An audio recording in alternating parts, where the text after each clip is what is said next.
오늘 여러분과 함께 말씀 나눌 오늘의 제목은 바울과 디모데, 바울과 그리고 그의 아들과 같았던 그의 사랑하는 동역자 디모데에 대해서 함께 그 첫 시간을 말씀 나누기로 하겠습니다.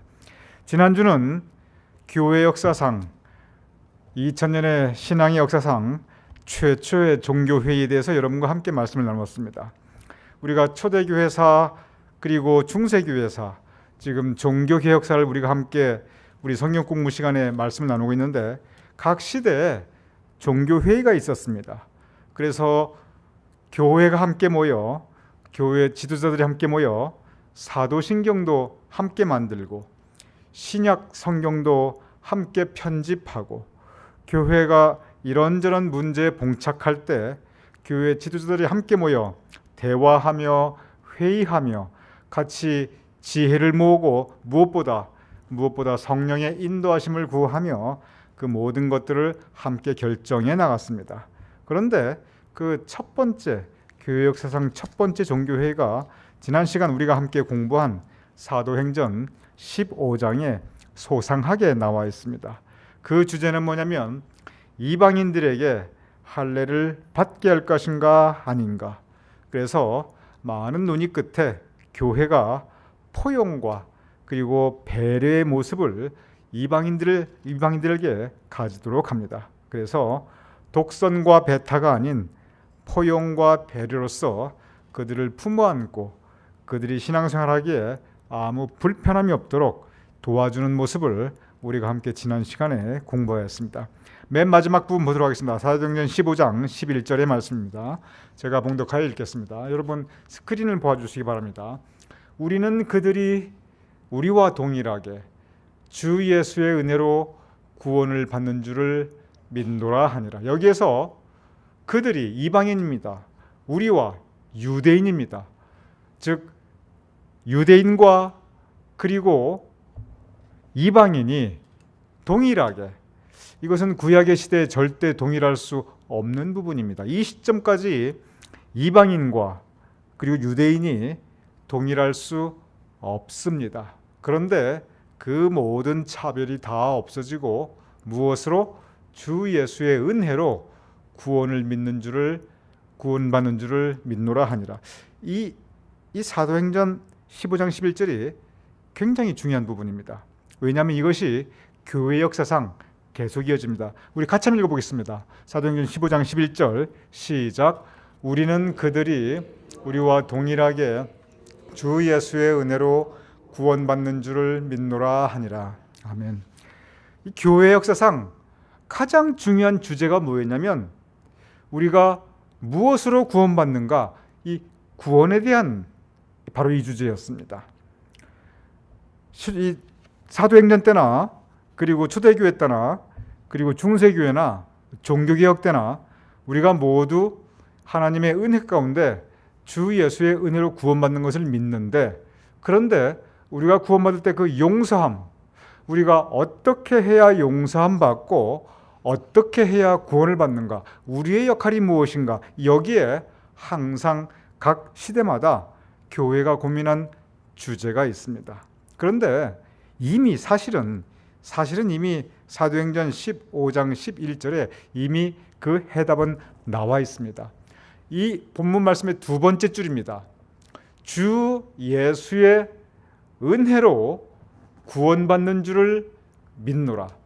바로 이 부분에 대해서 우리가 계속 반복적으로 우리가 마음속에 새기면서 그 의미를 묵상해야 합니다. 지금 구원에 대한 부분입니다.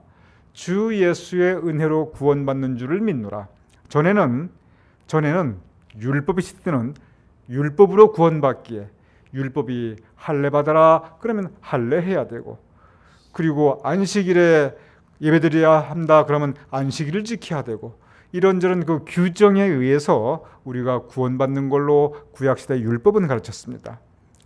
예수님께서 오시고 복음이 전파되고 그리고 초대교회에서는 그 구원에 대한 가르침이 바로 이 말씀 사도행전 15장 11절입니다. 주 예수의 은혜로 구원받는 줄을 믿노라 하니라. 종교개혁 때 마르틴 루터가 바로 이 구원론에 대해서 네 가지를 얘기했습니다. 오직 성서, 성경이 우리의 신앙의 기본이다. 신앙의 근거이다. 교황도 아니고, 그리고 사제도 아니고, 신부도 아니고, 교회 진통도 아니고, 가장 중요한 것은 성경 말씀, 오직 성서, 그리고 오직 그리스도. 잠깐 계속 띄워주시겠어요? 사실 좀 이것을 설명하고 있으니까. 그리고 오직 예수, 오직 예수로만 구원받는다. 그 다음에 오직 은혜, 오직 은혜로 우리가 구원받는다. 그리고 오직 믿음, 오직 믿음으로 구원받는다. 이 네 가지입니다. 오직 성서, 오직 예수 그리스도, 오직 은혜, 그리고 오직 믿음. 바로 이 사실 사도행전 15장 11절 최초의 종교회의 때 이미 이것을 온 세계에, 온 믿음의 공동체에 선포하였습니다. 종교개혁은 이것을 다시 선포한 것에 불과해요. 그래서 바로 이 말씀, 우리가 어떻게 구원받는가? 주 예수의 은혜를 우리가 믿음으로, 십자가의 피공로를 믿음으로 바로 구원받는 것을 처음부터, 교회 출발점부터 우리에게 가르쳐주고 있습니다. 그래서 이제는 이방인들과 그리고 유대인 간의 차별이 없어졌습니다. 그리고 세계를 향해서, 이방인을 향해서 복음이 힘있게 전파되고 있습니다. 사도 바울과 바나바 둘이 함께 동역의 관계로 이제 교회를 세워나가고, 그리고 전도에 나가면서 복음이 힘있게 전파되고 있습니다. 그런데 예상하지 못한 일이 생겼습니다. 이제 가장 큰 장벽이 없어졌어요. 이방인을 향해서 복음을 전파할 수 있는 그 가장 큰 장벽이 종교회의를 통해서 없어졌어요. 이방인들에게 할례 받아라 이런 부분 다 없어졌습니다. 자유로워졌습니다. 그런데 어떤 일이 생기냐면 사도행전 15장 39절에서 40절 이러한 일이 생깁니다. 우리 다 같이 읽어보겠습니다. 별로 좋은 일은 아닌데 그래도 우리 이 부분 다 같이 한번 읽어보겠습니다. 시작. 서로 심히 다투고 피차 갈라서니 바나바는 마가를 데리고 배 타고 구브로로 가고, 바울은 실라를 택한 후에 형제들에게 주의 은혜에 부탁함을 받고 떠나. 자, 우리 첫 번째 줄에 서로 심히 다투어 피차에 갈라서니. 자, 여기에서 여러분 서로가 누구인지 아세요?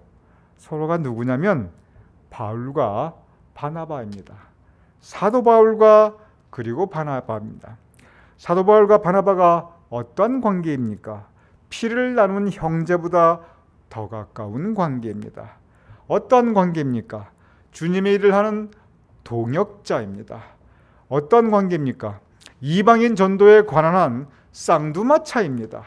이 두 사람이 함께 동역하면서 세계를 향하여 복음을 전파하고 있었습니다. 교회 지도자 중에 지도자입니다. 그런데 사도 바울과 바나바가 다투는데 그냥 다투는 게 아니라 어떻게 다투었다고요? 심히 다투었습니다. 그리고 다투고 나서 어떻게 됐다? 피차에 갈라섰습니다. 그리고 성경 말씀을 보면 이때 갈라서고 사도 바울과 바나바가 두 번 다시 만나는 기록이 없습니다. 갈라서되 아주 완전히 등을 돌려버립니다. 그래서 바나바는 마가를 데리고 구브로는 바나바의 고향입니다. 그쪽으로 떠나버리고, 바울은 다른 사람 실라를 택해서 다른 곳으로 떠나게 됩니다. 각자의 길을 떠나게 됩니다. 즉 교회가 싸우고 다투고 그리고 분열합니다. 여기서 왜 이런 일이 생겼는가? 왜 이런 일이 생겼는가는 이 39절의 바로 그 앞절 38절에 보면은 사실 나와 있습니다. 밤밀리에라는 곳에서 이 마가가 갑자기 이제 사도 바울이 이제 더 이상 같이 이제 선교 여행을 하는데 마가가 그냥 더 이상 길을 같이 안 가고 예루살렘으로 돌아가 버립니다. 그래서 밤빌리에라는 곳에서 이 마가가 사도 바울의 뜻을 거역합니다. 순종하지 않습니다. 그리고 확 떠나서 예루살렘으로 돌아가 버렸습니다. 그러니 바울의 입장에서는 보면 자기가 함께 동역하는 사람이, 특별히 어떻게 생각하면 자기 아래에 있는 사람인데, 자기의 영적 지도력 아래에 있는 사람인데, 그런데 순종하지 않고 거역하고 같이 가는 게 아니라 그냥 돌아가 버렸습니다. 그래서 바울의 입장에서는 섭섭하기도 했겠지요. 일종의 배신감도 느꼈을 것입니다. 자신의 영적 이 자존심과 어떤 권위에 손상받는 그런 모욕감까지도 느꼈을 수 있었을 것입니다. 그래서 이 바울이 그것을 마음에 담아둡니다. 그리고 오늘 이제 바나바가 우리 마가도 데리고 같이 가자 그러니까 거기에 대해서 바울은 마가는 싫다. 내가 더 이상 마가하고는 일하지 않겠다. 한번 등 눌렸기 때문에 내가 또다시 그런 배신 당하고 싶지 않다. 그 입장이었고, 바나바는 다 압니다. 다 알지만 그래도 우리 같이 가자. 그래도 우리 포용하자. 그 입장이었습니다. 그래서 이 바울과 바나바가 여기서 합의를 보지 못하고 서로 심히 다투게 되고, 그리고 결론적으로 서로 갈라서게 되고, 그리고 그 이후에 두 번 다시 서로 보지 않습니다. 성경을 보면은 바울의 이 전도의 초기 모습에 보면은 성격이 상당히 까칠한 면이 있습니다. 그런데 바나바는 처음부터 둥글둥글했고 그리고 끝까지 둥글둥글합니다. 바나바가 원래 바울을 이렇게 포용해 주었고 살려 주었고 그리고 지도자로 세워 주었습니다. 엄격히 말하면 사도 바울은 바나바에게 큰 덕 본 사람입니다. 그래서 의견이 대입했을 때 사실은 사도 바울이 바나바의 의견을 존중할 만해요. 왜냐하면 바나바에게 워낙 큰 덕을 입었으니까. 그런데 바울이 그거 잊어버립니다. 바울이 마가가 자기한테 서운하게 하는 건 그건 끝까지 기억하는데, 그런데 바울이 바나바가 자기를 배려해주고 포용해주고 품어주고 살려주고 도와준 거 이건 또 까맣게 잊어버려요. 사람이 그런 것 같아요. 서운한 건 끝까지 기억하고요. 그리고 은혜 받은 건 쉽게 잊어버리는 것 같아요. 사도 바울이 그런 면이 있습니다. 엄격히 말하면 바울이 이때 양보할 만합니다. 그런데 바울이 자기 주장을 굽히지 않고 그리고 바나바도 그것은 용납하지 않습니다. 그래서 여기에서 갈라섭니다. 바울이 처음에 이런 모습이 계속 이어집니다. 자기 주장이 강합니다. 까칠합니다. 그리고 서운한 것은 마음에 계속 담고 있고, 그리고 남들에게 고마움 받은 것은 쉽게 잊어버립니다. 그런데 바로 이 성격 때문에, 바울의 이 성격 때문에 계속 교회 안에 문제가 생깁니다. 계속 교회가 어려움을 겪습니다. 그래서 사도 바울이 나중에 이 부분을 돌아봅니다. 그리고 바로 이 부분을, 자기의 이 성격을 나중에 점차적으로 고쳐나갑니다. 그래서 사도 바울의 초기 모습을 보면 상당히 자기 주장이 강하고 까칠한데, 그런데 중반 이후의 모습을 보면 사도 바울이 계속 강조하는 것이 뭐냐면, 바울 서신서를 보면 계속 강조하는 것이 오래 참자, 어쨌든 오래 참아야 된다, 포용하자, 우리 서로 용납하자, 관용하자, 이러한 그 표현과 이러한 가르침이 계속 중반 이후에 계속 반복이 됩니다. 그 이유는 사도 바울 자기 자신의 경험에서 비롯된다고 볼 수가 있습니다. 어느 정도까지 이러한 부분에 대해서 생각하냐면, 이 사도 바울이 나중에 맨 마지막에 그 책이 디모데 후서인데, 세상 떠날 때, 사도 바울이 세상 떠날 때 이 부분을 기억합니다. 내가 이 마가에 대해서 이 마가를 다시 받아주지 않았지. 그러면서 디모데 후서 나중에 보면은 디모데에게 유언을 하는데, 마가를 좀 데려오면 좋겠다. 그래도 내가 생각하니 그때 마가에게 좀 내가 심했던 것 같다. 그래서 내가 마가를 보고 싶으니 마가를 좀 데려와라 라고 디모데에게 유언을 합니다. 즉, 이 사도 바울이 그러한 모습을 자꾸 이렇게 본인이 목회를 하면서 나이가 먹어가면서, 그리고 무엇보다 성숙하면서 스스로 이 오래 참과 포용과 관용으로, 그리고 배려함으로 그의 마음을 바꾸게 됩니다. 디모데와 바울의 만남이 있습니다. 사도행전 16장 1절에서 2절 제가 한번 읽어보겠습니다. 사도행전 16장 1절에서 2절. 디모데라 하는 제자가 있으니 그 어머니는 믿는 유대 여자요 아버지는 헬라인이라. 아버지는 헬라인입니다. 이방인입니다. 그런데 그 다음 말이 중요합니다. 디모데는 루스드라와 이고니온에 있는 형제들에게 칭찬받는 자니. 사도 바울이 나중에 겪어보니까 결국은 성품이다, 이 생각을 하고 계속 성품에 대한 강조를 합니다. 사도 바울이 믿음에 대한 강조도 했지만 그러나 쭉 읽으면 성령의 9가지 열매를 보면 그 모두 사실은 성품에 대한 가르침입니다. 사도 바울이 디모데를 택했는데 무엇을 보고 택했냐면 바로 형제들에게 칭찬받는 자니 저 부분을 보고 택하게 됩니다. 바울은 결혼을 끝까지 한 적이 없습니다. 그래서 바울에게 디모데는 아들과 같은 존재입니다.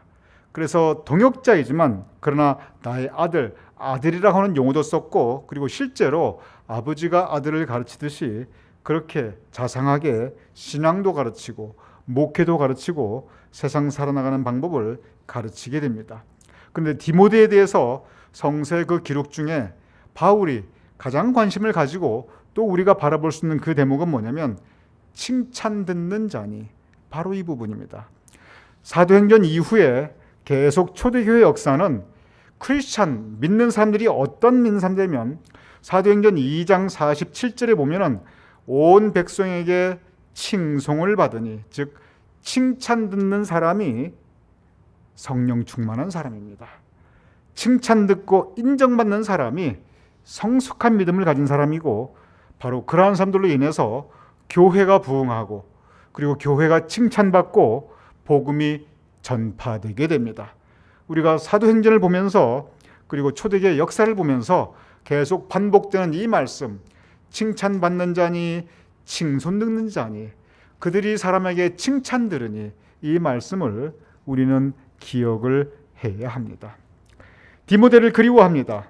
그래서 디모데후서 1장 35절에 사도 바울이 디모데에 대한 그 그리움을 이렇게 표현하고 있습니다.